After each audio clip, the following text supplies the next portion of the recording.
Assalamualaikum warahmatullahi wabarakatuh. Bertemu lagi dengan saya Dini Safitri. Pada video kali ini saya akan membahas materi matematika kelas 7 pada bab himpunan. Oke, kita langsung masuk ke konsep himpunan. Apa itu himpunan? Himpunan adalah sekumpulan benda atau objek yang definisinya jelas dan dapat disebutkan anggotanya. Oke, sebagai contoh, di sini saya punya tabel yang berisikan 4 kalimat. Kita cek ya. Kalimat pertama, kumpulan hewan berkaki 4. Nah, di sini kita lihat hewan berkaki 4. Bisa nggak kalian sebutin hewan apa aja sih berkaki 4? Gitu kan? Ada sapi, ada kuda, ada kambing. Nah, di sini definisinya jelas, yaitu hanya hewan berkaki 4 saja.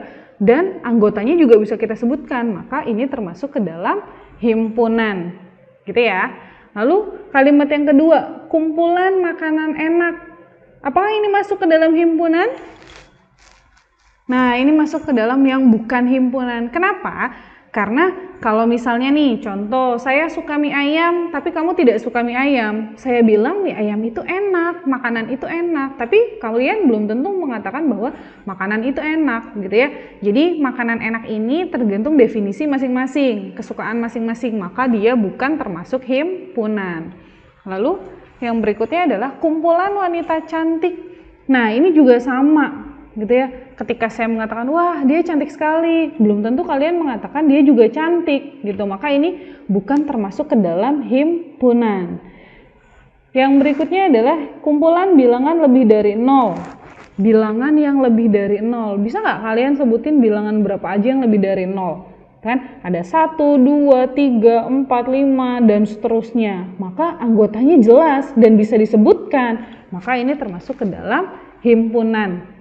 Nah, gitu ya. Jadi, kalau kesimpulannya adalah ketika dia dikatakan himpunan, biasanya katanya ini bukan kata sifat. Kata sifat itu misalnya cantik, ganteng, lalu enak, tidak enak, baik, tinggi, pendek, dan sebagainya. Itu termasuk kata sifat. Maka, ketika ada kalimat yang mengandung kata sifat, dia bukan himpunan.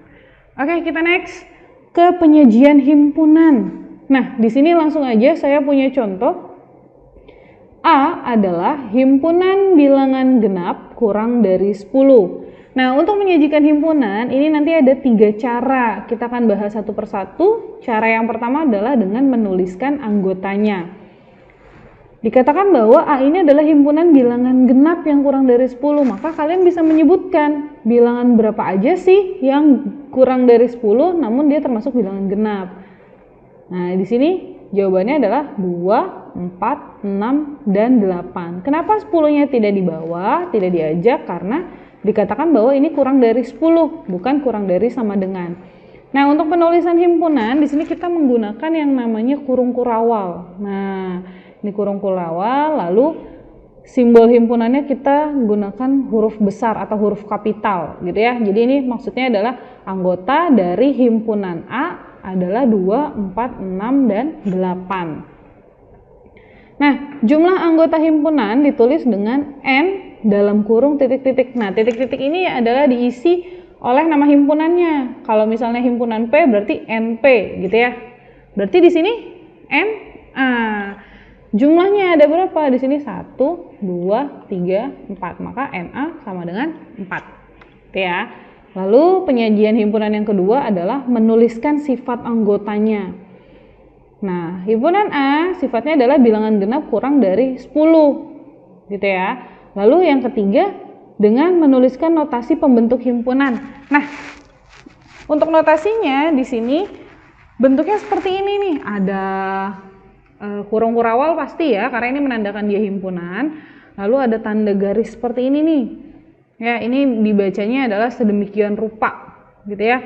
Lalu ini tanda, ya tandanya. Tanda ini bisa lebih besar, ya. Tanda ini bisa lebih besar, lebih kecil, lebih besar sama dengan, lebih kecil sama dengan, dan sebagainya. Lalu di sini ada tanda yang seperti huruf E. Ya, ini dibaca elemen atau anggota. Jadi kalau notasi ini bisa dibaca bahwa himpunan A di mana X sedemikian rupa, X kurang dari 10 dan X anggota bilangan genap. Nah, begitu ya. Nanti akan kita coba. Oke, langsung masuk ke jenis-jenis himpunan. Yang pertama ada yang dikatakan sebagai himpunan kosong. Himpunan kosong adalah himpunan yang tidak memiliki anggota. Namanya aja kosong, berarti anggotanya tidak ada, gitu ya. Untuk notasi himpunan kosong, ini bentuknya seperti ini huruf O gitu ya, dicoret atau hanya tanda kurung kurawal saja, tapi di dalamnya tidak ada angka apapun, tidak ada isinya, tidak ada anggotanya, gitu. Jadi contoh nih, himpunan bilangan ganjil yang habis dibagi 2. Nah, bilangan ganjil itu kan 1, 3, 5. Bisakah himpunan ganjil ini habis dibagi 2? Tidak bisa ya. Bilangan yang bisa dibagi 2 hanyalah bilangan genap, maka anggota himpunannya berarti tidak ada, maka himpunan ini dikatakan sebagai himpunan kosong, gitu ya. Yang berikutnya ada yang dikatakan sebagai himpunan semesta. Apa itu himpunan semesta? Himpunan yang memuat, ya di sini typo nih, memuat semua anggota yang dibicarakan. Notasi himpunan semesta adalah huruf S besar atau S kapital, gitu ya. Contoh, himpunan semesta yang mungkin dari 1, 2, 3, dan 4. Dari himpunan 1, 2, 3, 4. Jadi ini adalah himpunan yang memuat semua anggotanya. Kira-kira nih, kalau misalnya angka 1, 2, 3, 4, semestanya apa aja ya? Nah, semesta yang mungkin yang pertama adalah S, merupakan himpunan bilangan asli, karena bilangan asli ini adalah bilangan yang dimulai dari angka 1, maka dari 1, 2, 3 dan seterusnya itu termasuk bilangan asli. Jadi karena 1, 2, 3 dan 4 ya, karena 1, 2, 3 dan 4 ini semuanya masuk ke dalam bilangan asli. Lalu himpunan apa lagi? Himpunan semesta apa lagi yang mungkin memuat 1, 2, 3, dan 4, yaitu himpunan bilangan cacah. Karena bilangan cacah ini dimulai dari angka 0. Kalau saya tanya nih, misalnya 1, 2, 3, 4 ini mungkin nggak sih termasuk ke dalam semesta dari bilangan genap? Nah, ini bukan ya. Kenapa bukan bilangan genap? Karena di sini ada angka 1 dan angka 3, yang mana angka 1 dan angka 3 ini adalah bilangan ganjil. Gitu, berarti dia tidak termasuk semesta dari bilangan genap, gitu ya. Next, saya punya yang disebut dengan himpunan ekuivalen. Himpunan A dan B dikatakan ekuivalen jika NA, tadi NA apa? Ayo, banyak anggota. Ya, jadi jika banyak anggota dari himpunan A jumlahnya sama dengan banyak anggota dari himpunan B. Notasi himpunan ekuivalen adalah tanda seperti sama dengan, tapi ada 3, gitu ya, ada 3 garisnya. Maka ini adalah notasi dari himpunan ekuivalen. Contoh, saya punya himpunan A terdiri dari 1, 2, 3, dan 4. Dan himpunan B, saya punya anggota 5, 6, 7, 8. Ingat, himpunan ekuivalen ini hanya yang kita lihat adalah jumlah anggotanya.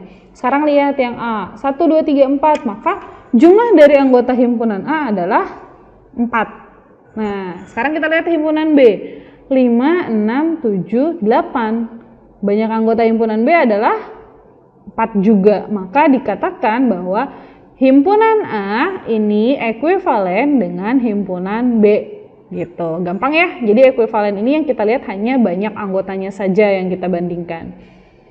Selanjutnya adalah himpunan bagian.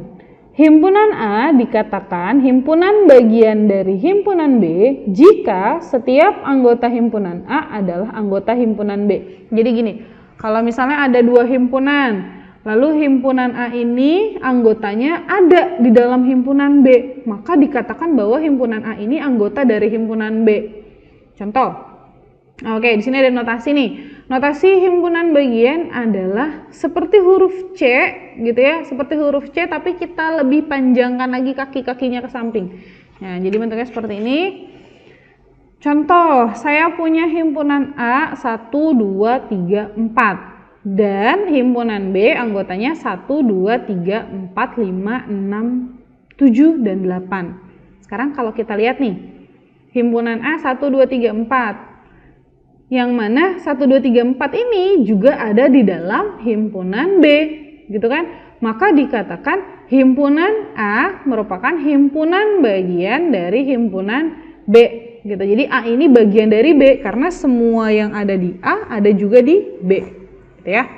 Oke, saya punya dua contoh soal. Contoh yang pertama ini, jika A adalah huruf pembentuk kata matematika, maka banyak anggota himpunan A adalah, yang pertama kita lakukan, ya, ini adalah membuat daftar anggotanya dulu nih dari himpunan A. Himpunan A ini kan himpunan pembentuk kata matematika, gitu ya, himpunan huruf pembentuk kata matematika. Sekarang kita lihat, ada huruf apa aja sih yang pertama? Ada M, M. Lalu ada A, lalu ada T, lalu ada E.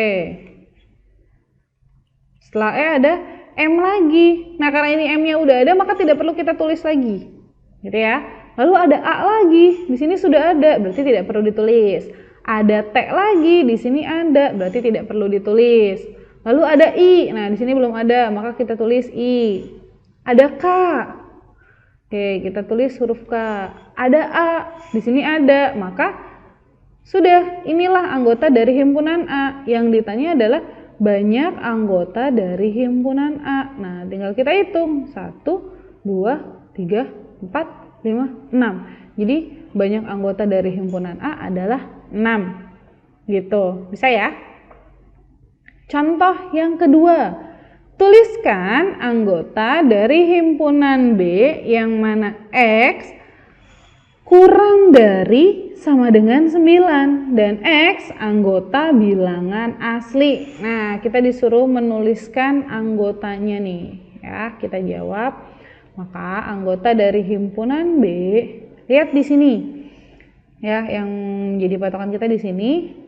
X kurang dari sama dengan. Ingat, kalau ada tanda sama dengan seperti ini, maka angka 9-nya ini kita bawa, gitu ya. X adalah anggota bilangan asli. Bilangan asli ini dimulai dari angka 1, gitu ya. Dari angka 1. Berarti anggotanya angka yang dimulai dari angka 1 sampai dengan angka 9, yaitu 1, 2, 3, 4, 5, 6, 7, 8, 9. Nah, gitu ya. Ini menuliskan anggotanya. Oke, sekian dulu pembahasan materi pada video kali ini. Kurang lebihnya saya mohon maaf. Terima kasih dan selamat belajar. Assalamualaikum warahmatullahi wabarakatuh.